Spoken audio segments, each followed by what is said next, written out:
I see a lot of brands bleeding ad budgets on creative that target the wrong thing. A lot of brands that I'm talking to don't have any setup at all in terms of how they're testing and prioritizing angles that they're putting into their ad account. I'm a freelance creative strategist. I've scaled a brand to 3.5 blended ROAS and earned almost 200K for one brand in one holiday campaign. I'm using my own system. In this workshop that you're about to see, I'm going to walk you through every single piece. Avatars over personas, unique mechanisms, desires, pain points, entity ID, angle scoring. And then lastly, the creative roadmap that pulls all the things together and puts a strategic layer in your creative production. Creatives are more important than ever before. This is how you're doing the targeting now. And how you build the creatives decides who will meta show this to. Most brands are building this blind. What is actually creative strategy? Manel always says segmentation is now done through creatives and not audiences. And I think that this is actually the reason why I'm here now too. So if creatives are your targeting, how you build them defines your reach. So creatives are becoming more and more important than ever before. And this is actually creative strategy. A lot of people that are not in the niche, if I'm explaining them the job, they're thinking I'm somebody that is creative. But the fact is, the creative in the name is because we're working with creatives. Creative strategist is more strategic than creative. But it's kind of a blend of these two, but actually it's a data analyst. Mm-hmm. So what I see in most of the teams that don't have a creative strategist is that they don't know who should be actually doing the work. Should it be the media buyer? Should it be the designer? Maybe you say you're a creative strategist and people are thinking you are the one that is designing the ads. Or maybe the editor is the one that is actually making the whole concept of the ad. Or maybe is it the UGC? So I think that there are definitely levels to creative strategy and it depends really where your brand is at. And maybe at the beginning, you just are ripping the content from the others, getting inspiration, copy-pasting the concepts. Maybe you go on a platform like Twilio or Influi and let the UGC make it themselves. Or maybe you ask GPT and just pop tons of concepts. And this is level one. Then definitely level two is reading between the lines and looking in the internet, getting more resource or looking more into the research part. And then level three is really analyzing your ad account, looking into all the details, working with tools like Triple Whale and working with the data. So I think that a lot of times when people are working in a team, like you don't know who is actually doing what. And the creative strategist is actually the bridge between all these segments that is actually overlooking the whole pipeline. So the one that decides what to create and why. So here's some of the successes, for example, they've been able to do. Increase ROAS, the blended ROAS on the ad account of an art brand to 3.5 just by doing tons of research. I do this through a research document that was actually a 67 page. Then lower the cost per acquisition for a photography ad from $200 to $10. Crazy because they weren't doing any creative strategy at all. So you can achieve actually results like this if you really put the strategy and a system behind in place. For example, now for a Valentine campaign, not such a big event, but generated 167,000 of revenue for a brand, for a lifestyle brand selling bracelets. So actually, the creative strategist is a layer between we need more ads and here are the ads, but with a system. So when should you hire a creative strategist and where should you be doing this yourself or when should you get an agency? What is very important is consider where you're at with your brand. Because if you're never done a creative strategy yourself, I think that the worst thought ever is actually just outsourcing this, like thinking that somebody else will save your business. If you have no experience with creative strategy or copywriting, you should go into the trenches and learn this yourself. Like attend workshops like these, analyze ads, take them apart, look at what works, what is happening in your ad account, what is happening for the others. Get tools like Atria, Motion, just to really analyze and get really the nuances of your market. You need to get into the brains or the minds of your potential customers and understand them better than they understand themselves. So if you're between 0 and 50K a month, I would say that you really need to get into the trenches. And then once you hire a creative strategist, please don't consider him being your vendor, but he's your strategic partner or scaling partner. He's your sparring partner. He's doing this together with you. And he's only going to be as good as the effort you're putting into this whole thing to work. You need to understand actually the methodology, the things what you're actually asking him what to do. Here, the options, what you have. You could do it yourself, what we already discussed. Freelancer, working with a freelancer, agency, and in-house. I'm going to share my thoughts about all these different ways how you could actually do creative strategy. A freelancer, why a freelancer is somebody that really does the research and doesn't sell you just scripts, is a very insightful person in your team because he has access to other ad accounts and he can deliver you information without actually disclosing the NDA of the other ad accounts. He has the insights of what is actually happening in the market.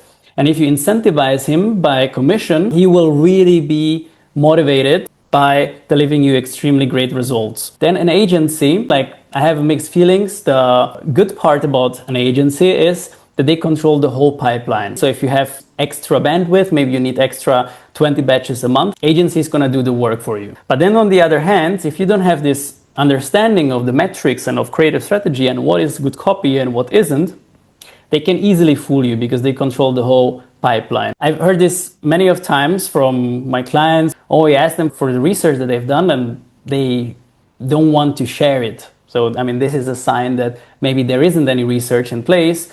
And maybe they're just delivering random scripts. If you're going to go with an agency, keep in mind there are portfolio clients where they really try hard and maybe even lose money.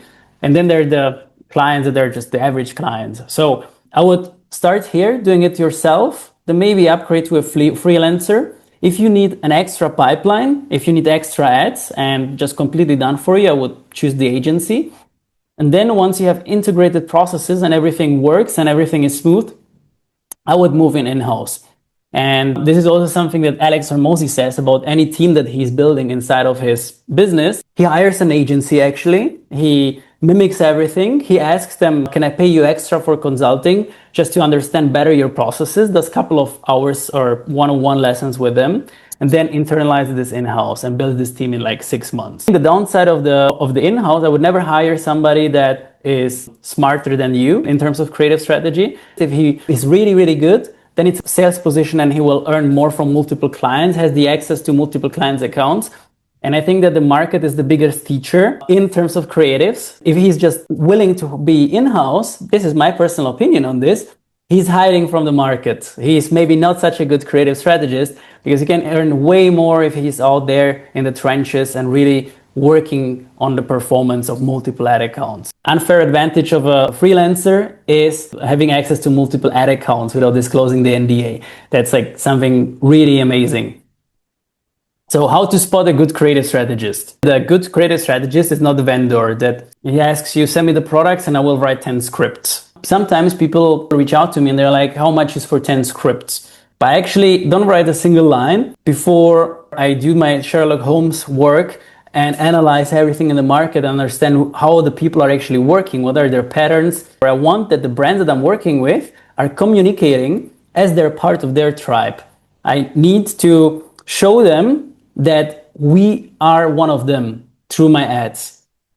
This is something very, very important. And how you're going to achieve this? You're going to achieve this through mining reviews, checking demographics, and more even important, psychographics. Everybody's talking of demographics. So what is the demographic? Demographic is gender, age, location, what phone are they using. They're the demographics. So what are psychographics? Psychographics are actually the way how the people are thinking, their buying patterns, the reason, the desires, what they have. Us as marketers, we're never talking of this word. We're always talking of the demographics, but we understand that for the creatives, we need to get into the heads of our customers. So this is why I mentioned here more important psychographics. Another thing that the creative strategist is doing is he's scoring the angles. He's evaluating which one would be the next take, what we should prioritize in terms of work.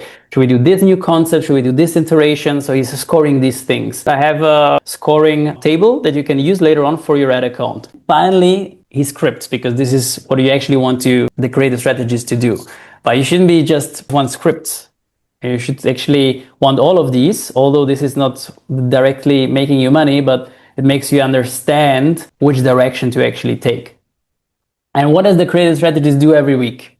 He's analyzing the soft metrics. Maybe he's the one that is uploading the ads. Maybe he's the one that designs. Maybe he's the one that turns the ads off when they're not performing. This is really a scope breach. A freelancer in-house, he should be focusing on delivering you more angles and focusing you on actually scaling your revenue through ads and reading the metrics there. But he's looking click-through rate, CPM, hook rate, hold rate, this type of metrics, and conducting the analysis and next steps based on these soft metrics. Even if something doesn't perform, he needs to understand why it doesn't perform, so he doesn't conduct the same mistakes over and over. The next thing, he's updating the creative roadmap. I'm gonna share this with you as well. It's a Google Sheets, how I'm usually working. Maybe it's for some of you familiar. This is the central place where you can put all your research, where you can put all your angles, avatars, and so on. Then scores the next batches. We discussed this, writes scripts, gives feedback on the production. I think that creative strategist shouldn't be the one that is managing the designers, the video editors, but he or she is actually the person that is giving feedback of if this is implemented right and what the creative strategist actually thinks that will perform. Not teaching the editors or the graphic designers how to do this, just giving his feedback. And then what I think is very important, how you're going to figure out that this is a good creative strategist, is having sparring calls with you. You're jumping on a call together, you're looking over the ad account together, he brings you more insights, you tell him your learnings, you do this together. So it's an interactive relationship. It's not a vendor that is just delivering the scripts coming here one more time. GPT doesn't know that 70% of your buyers are males unless you give the context to GPT, as an example. It writes 10 ideas that sound nice and then convert it for nobody. So a GPT or an AI or an LLM, you have to treat it a bit like a blind person. It only understands if you give it context. It's never seen an ad. It doesn't know how an ad looks like. You show it an apple and then it says, okay, it's an apple because it's seen billions of pictures of an apple.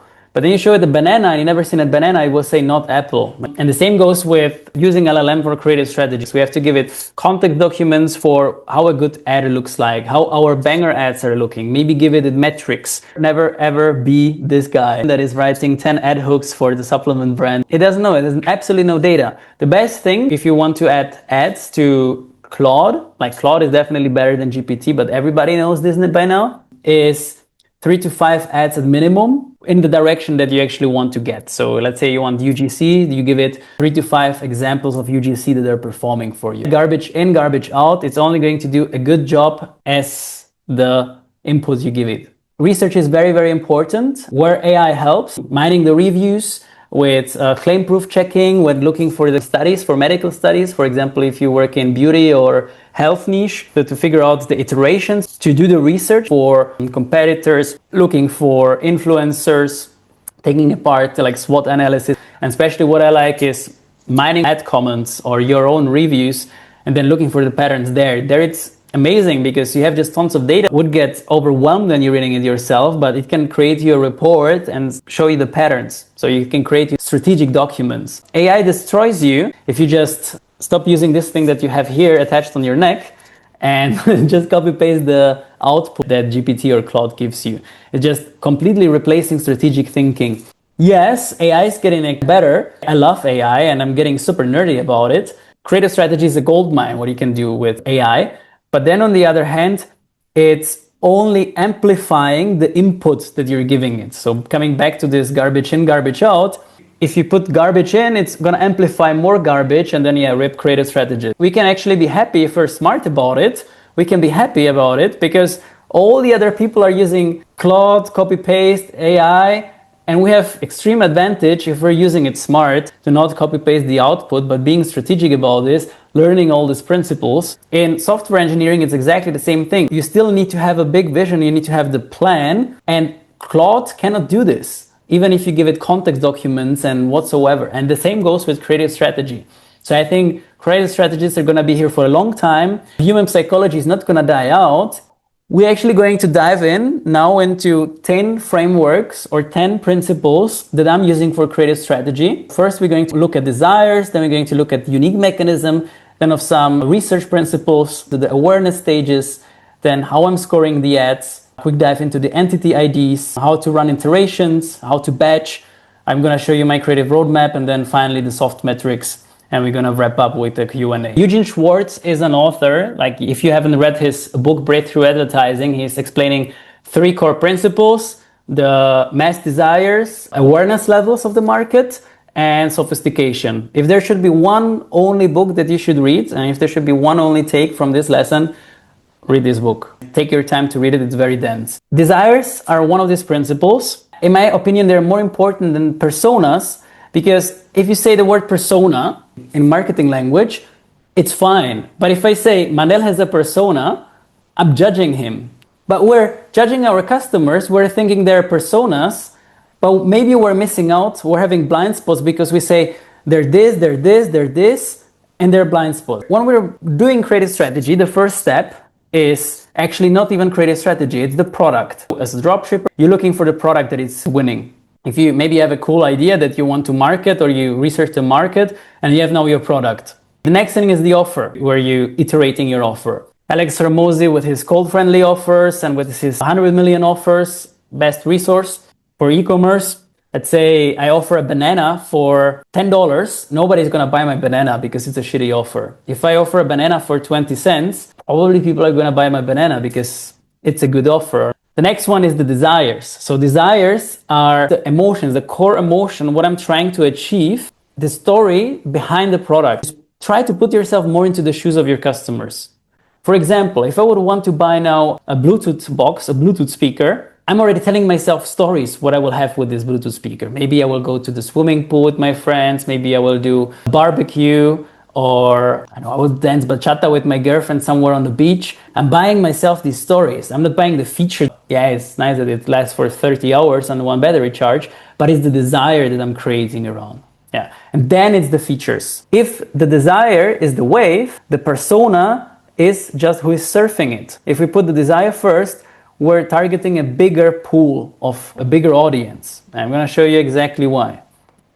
So this, if you would have absolutely no creatives in your ad account, or if we're starting with new angles, this is usually how I'm working. There is the product, there is the offer. This is a creative strategist usually shouldn't touch this. He could give you opinion on that if you're starting out with a new product. But you start with desires.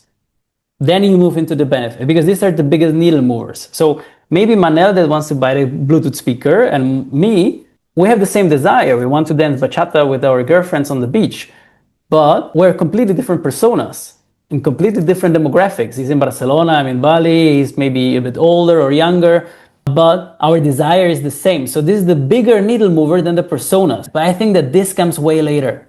It's the desire is first, then is the features, the benefits, showing of the product, then is the personas, then is the positioning and different angles. This is a great example. I don't know if you've ever seen this, but these guys are the same persona. They're the same avatar. Look at this.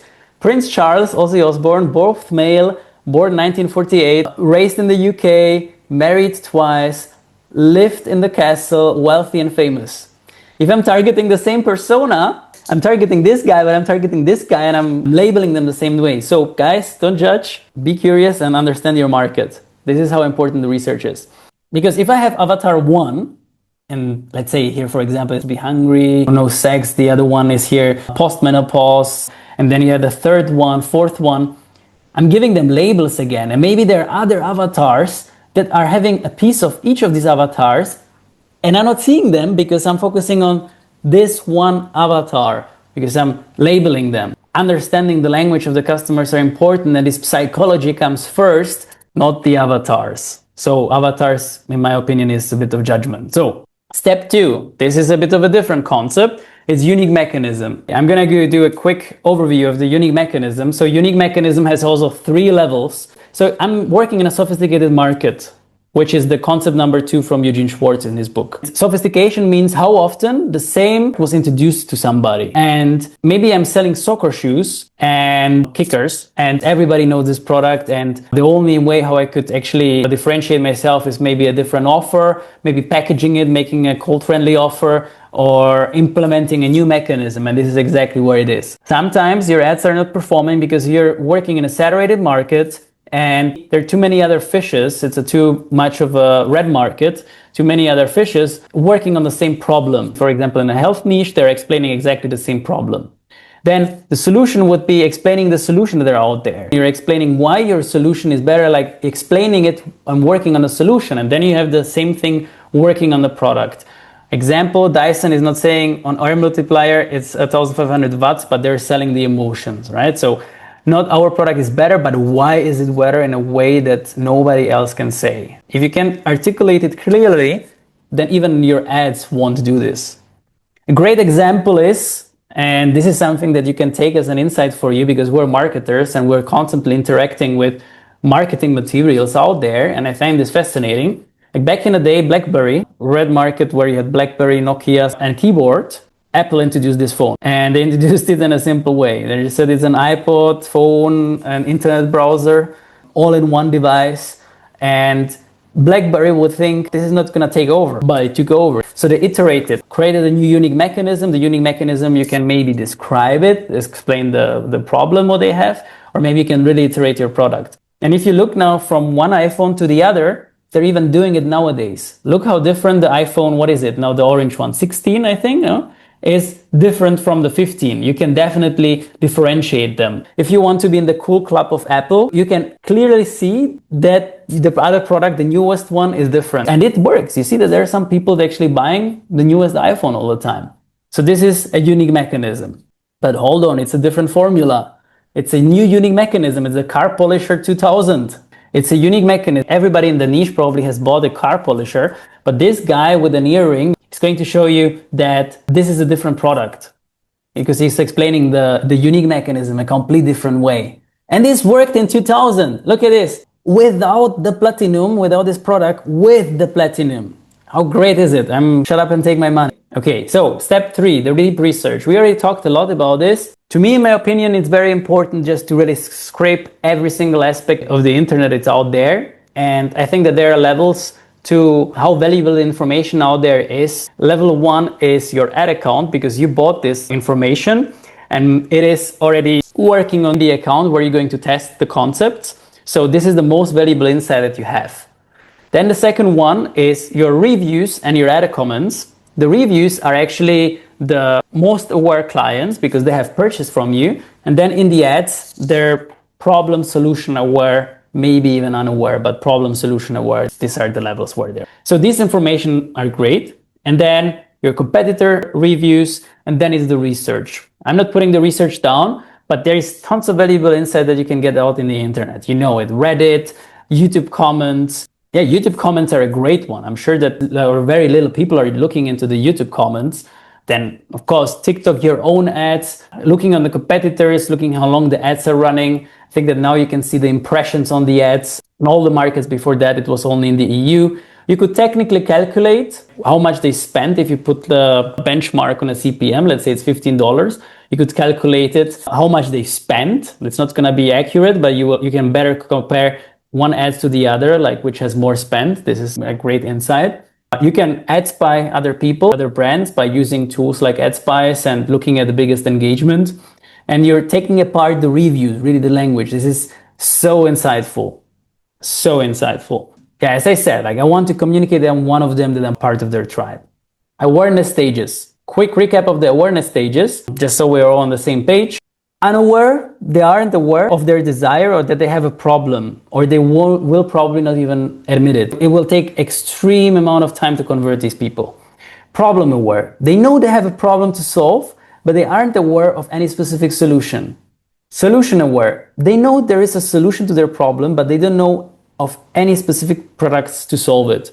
Product aware, they know your product exists, but aren't aware of what it all does, or aren't convinced of how well it does.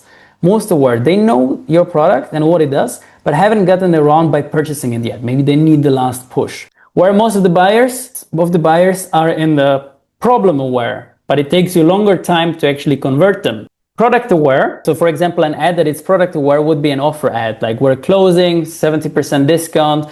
And if you're fishing here, you're fishing in the smallest market. If all your ads are here, you're missing out a lot of your market because most of the buyers are sitting here, but you need to educate them.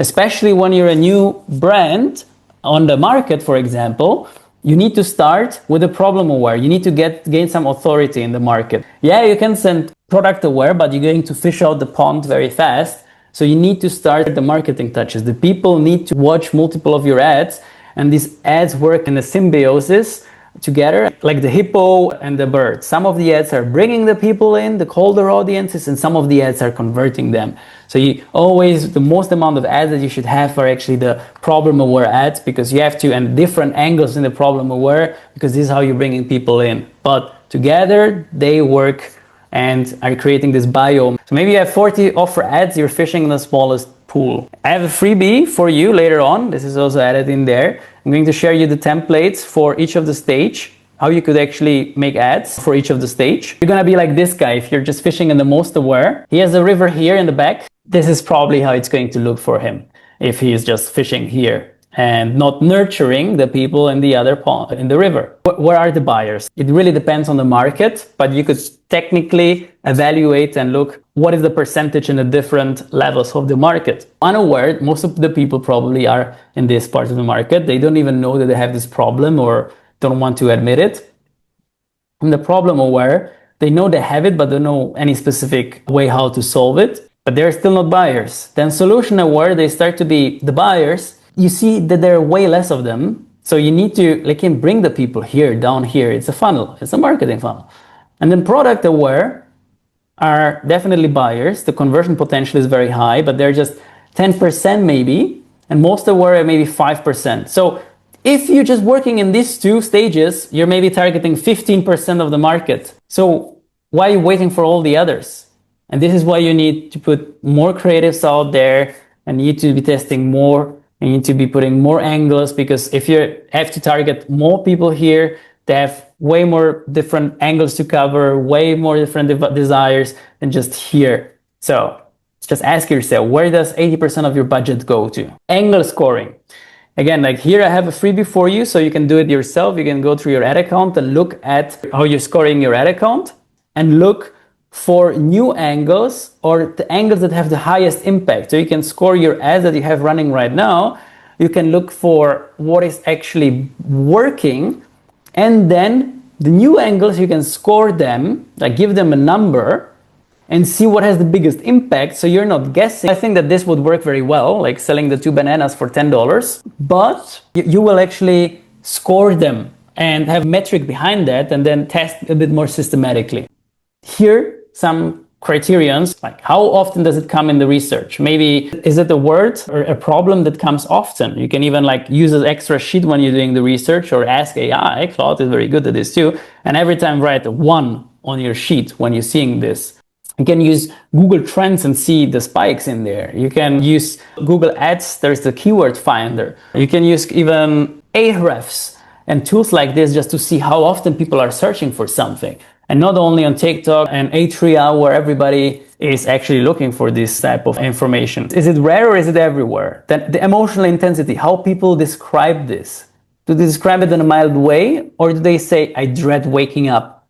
This is very powerful. This is very potent language. How specific are they? Are they vague, or are there claims, or how are these people speaking? Are there maybe claim studies? How is the competitive white space? Is it saturated, or does nobody run it? Let's say you're in the medical niche again. Maybe you're describing a problem, let's say, for example, for sciatica, and you're just calling it back pain. That's very saturated. Everybody is calling it back pain. But maybe the verbitrate, you explain this and it's less saturated. And then you go even further on, you just go to the SI joint, which is like a hip bone joint.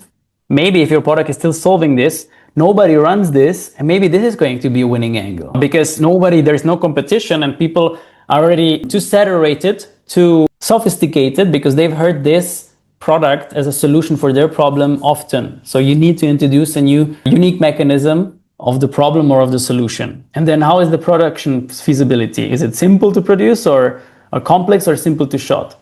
If you score the angles, you will fill out your ABO slots in this, and you see real data, not value. Something very important, everybody probably knows about this on this call, entity IDs and Andromeda. If you have the same footage, different hook, it's the same entity ID. You hit the same audience and you hit the ceiling. If you have more entity IDs, you have more audiences and you have more waves to serve. So think of this. And I see this way. There is the algorithm, which is a 5-year-old. Like, think of the algorithm, just like it's a complex system, but it's a 5-year-old sitting there. And this 5-year-old is looking at 2 ads simultaneously and looking at, does the ad look similar, visually similar? And if it looks, it gives it the same entity ID. This might be the reason why your ad is not performing, why the second iteration is not performing. So you iterate just the hook. Where's the meme? So the 15 variations that are the same hook with different colors. Wait, they're all the same ad? Yes, they're the same ad. How do you actually iterate the ads? Maybe your ad account has 3 to 5 entity IDs. Actually pulling the ad account, if you see 3 to 5 ads that are visually different and they're pulling the ad account, maybe you have a problem that you should diversify between the entity IDs. The entity IDs, why did Meta actually implement this? My theory is you're scrolling on Instagram and you're seeing over and over the old ad. And then you see another hook. You see like the same ad over, but it's another hook. And you're like so excited that it's another ad. And then you watch the 3 seconds and then you see the rest is again the same. You're going to be more raged. You're going to be more fed up with Instagram than you've been before. How to prevent this? Meta is actually a vendor of our time, or the vendor of our potential clients' time. They wanted to prevent this so people don't rage quit the app. They implemented entity ID. So actually the advertisers try hard enough to make different ads variation that look visually different. Because if we're scrolling online, there is a 5-year-old that is saying, is it visually looking different or not? Once you have a winner, iterate it so it performs better. I'm not denying that. But watch out that if you iterate, if you make a duplicate of the ad and you just iterate it and keep both of them, maybe it's not going to perform because the first one is still online, because it's still the same entity idea. They're in the battle of the entity idea. Don't iterate by making more versions of the same ad.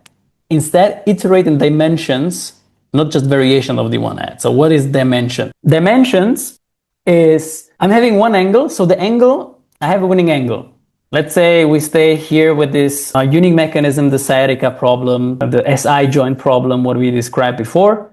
And the dimension is, I have a VSL, maybe an authority figure VSL. I make it a UGC. I put the same angle, the same idea, but I put it in as UGC. I make it into static ads. I make it darker, I make it maybe brighter. Maybe, let's say another example, I'm selling Zempic, or I'm selling some fat loss pills, and I see that the winning ad is 10 p.m. cravings and chips. You're showing chips as a snack. What I'm going to do is I'm going to make the same and maybe dark and with a chocolate. That's a different entity ID. And it's also a snack. I research that people are eating chocolate, whether they're American snacking. Maybe it's ice cream. I put ice cream next to it. Or I make it an animation, but different looking one. I make it a UGC, like a lady talking about how she's snacking and she can't stop, and how then the product that we're selling help, things like that. This is how I'm iterating in dimensions. If I'm iterating the one winning ad, this is how I see the impact of the thing what you're iterating. So if you're iterating the visual, also in the entity ideas, in the battle of the entity IDs, biggest impact. The visual of the hook, quite big impact. The body script, the voiceover only, big impact. Changing the B-rolls, big impact, and then it goes lower. You can see that, for example, changing the music makes kind of sense, doesn't it? But here it is in a table. Great example from the automobile industry back in the day, Ford versus Toyota, a great American story where Ford's approach was just focusing on creating the perfect car. They spent immense effort on a single model, aiming for a flawless execution. What did Toyota do? Is they just iterated continuously. They made different models. They learned and improved with each cycle, multiple cars. And who won? It was Toyota. This is a lesson for me, for our ads too. There is also a different story of photography students. 2 groups, one of them been allowed only to take 10 photos, and they had to be the best of the best. And the other ones could take, I think, 1,000 photos. By far, the other group that took the 1,000 photos had better photos because they iterated, they tested more than the group number 1. And I'm specifically trying to put examples from other industries where this worked, so we can disconnect from our advertisers' minds. Quality and ideas of rapid iteration will consistently outperform the single perfect solution. Here is a concept with phase 1 and phase 2 testing. So in the phase 1, how I see this, like if I'm working as a creative strategist, I'm having angles and I'm working in batches. A batch is usually 3 to 5 different hooks, the same body and the same call to action, or maybe just 3 to 5 hooks because it's a static and it's a headline. And then you have some bullet points underneath or whatsoever. I'm testing 3 to 5 because the hooks are different perspectives. They're kind of like different angles on the same ad. They're different perspectives that I'm giving the viewers. So if one thing doesn't work, there is the other. And now you'll be thinking, okay, but will I not trigger the entity IDs? Yes. But if you have one batch and you have 3 hooks inside, they're battling over each other and only one will win if it's a good one. And the other ones will not win anyways. So you're only battling between these concepts. But then once you have the winning angle, iterate in dimensions, make variants in the dimension. And the phase 2, how are you going to make new angles? It's different hooks, different bodies, different call to actions, and you iterate in the metrics. And now also these creative dimensions that I have explained before. So one batch is one angle. I would suggest everybody of you to test at least 5 angles per week. And each visual combo is a new entity ID and you're reaching to new audiences. So with each of the entity IDs, new entity IDs, you're reaching to new audiences because everybody out there is consuming the content differently. Maybe somebody prefers more an infographic. Another one prefers the UGC. Like on German market, UGCs work quite well. Authority works quite well. But what doesn't work very well is fake authority figures. If you're not doing enough entity IDs, you're not reaching to new audiences, to the new potential total addressable market that is out there, just reaching all the time to the same people. Please look into your ad account and look at how many visually same ads are you having. I want you to count as how many entity IDs do you see? And if you have 3 to 5, maybe it's a warning sign.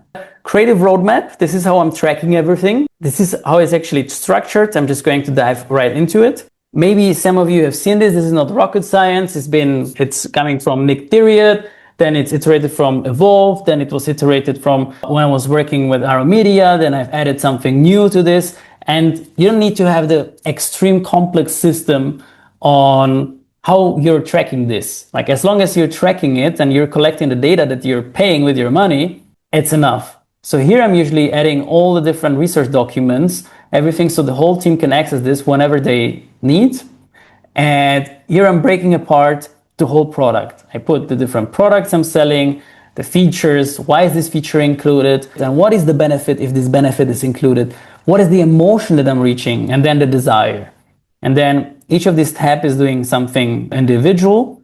And then here is the creative roadmap where I'm adding the batches, checking the different status. I'm naming the concepts. I'm connecting this with the avatars, with the desires. And here then later on, I link the Google Drive link where I'm having the script or the raw content and the finish ads. If it's a frame.io, I have here another column. And then I write here the results. This is so everybody, every stakeholder in the team can understand what is actually going on. Actually, a creative strategist should be going into the ad account. So not only marking it here, but technically you could be working with the video editors and just tell them like, this is a winner. Can you make me a variation of this? If you don't want to have a creative strategist yet, or maybe you just want to be testing more. So this is a way how you can work with this when the people are not having access to the ad account. So the soft metric, for example, I'm just giving you some samples. Hook rate under 20%. Usually brands don't have problems with hook rate, but I see a lot of problems with hold rate. So everybody's just hook, hook, hook, hook, hook. Maybe even tattoo hook or ROAS on the fist. I've seen this, but your hold rate is bad. So what is the hold rate? It's what happens right after the hook. Like maybe now you cannot only do one hook, you need to rehook them, bridge them, and do something at the hold rate. So check for hold rate too. Maybe the drop at 5 seconds. So this would be a body problem, low click-through rate, despite hold rate is good. So maybe call to action or offer problem. You can also check for backend metrics. Not sure, guys, if you're having all of you Microsoft Clarity, or Hotjar, great tracking tool to see what people are doing. It's heat maps on your website. Still, a creative strategist should be able to read that and see what is happening actually there. And the frequency, if an ad is, for example, fatiguing.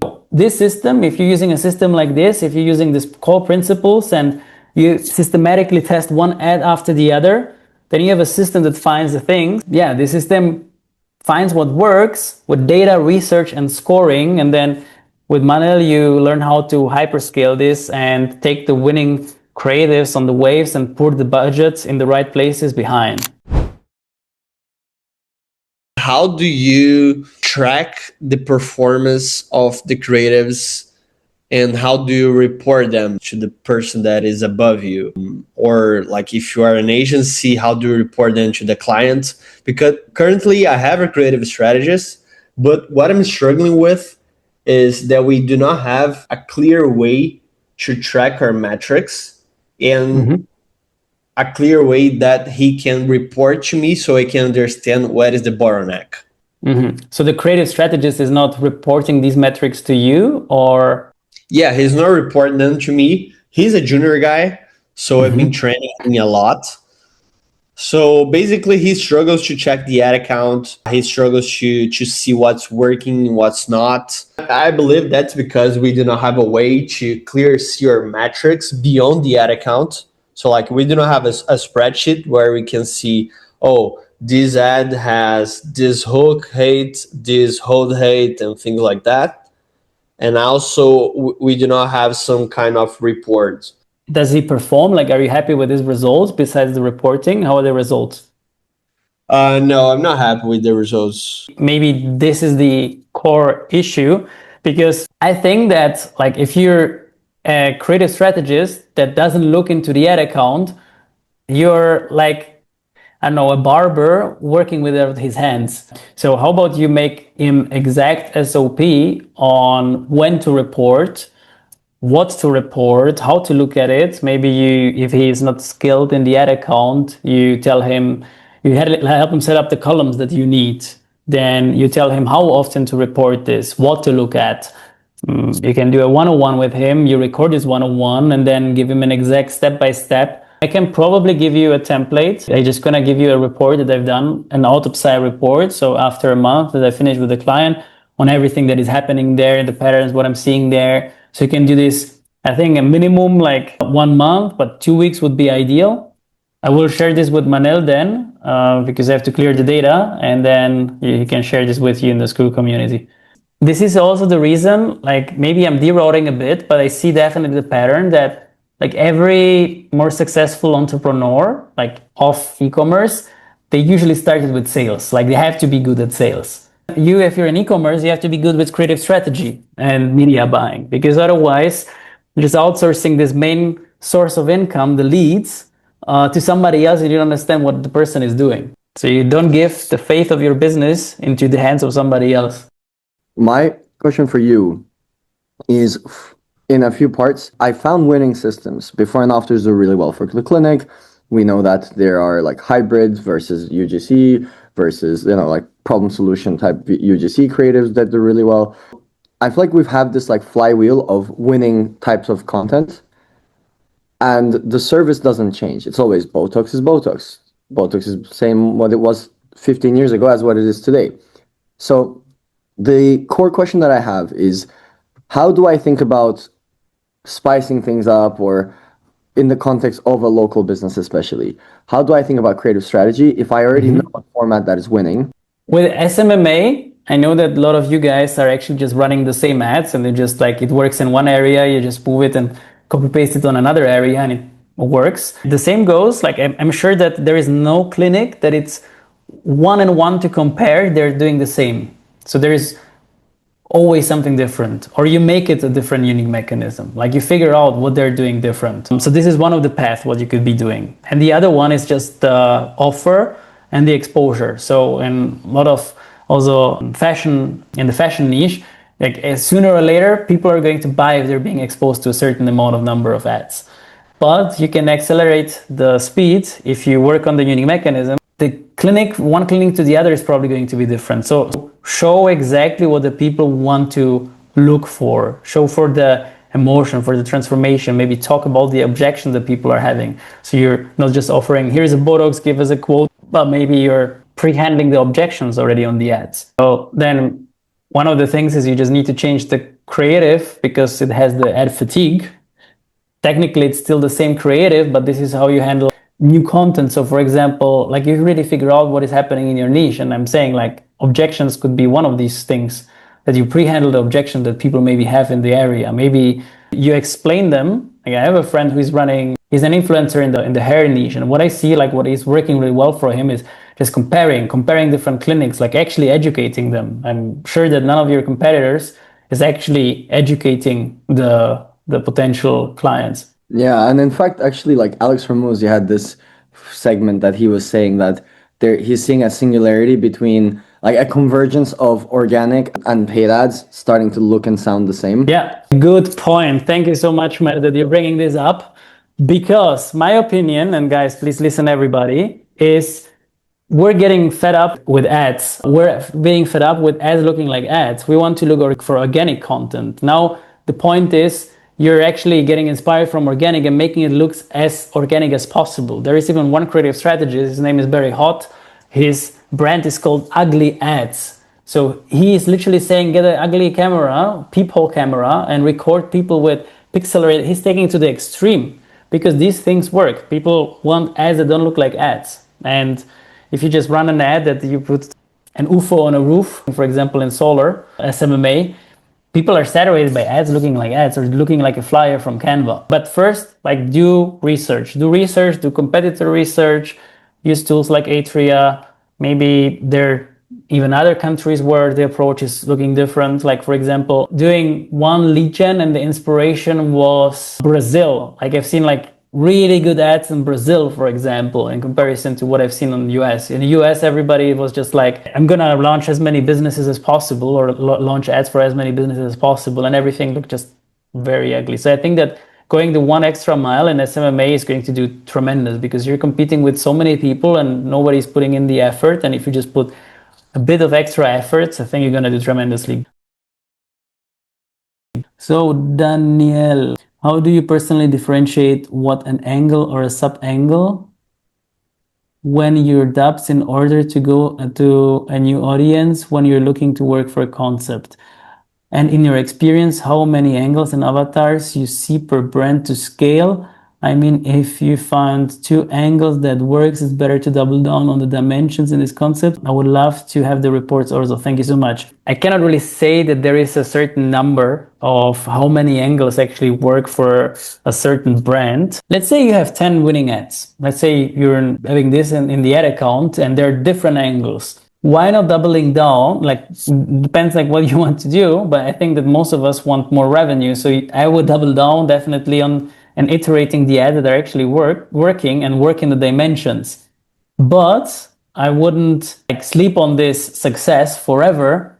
And iterating new concepts, I think that what you mean by this is like I'm working on new concepts first, and then based off the data, maybe it has something in the soft metrics. Maybe it's having bad hook rate but good CTR. Then I know I just need to improve the hook rate. So this is, for example, how I would iterate a new concept.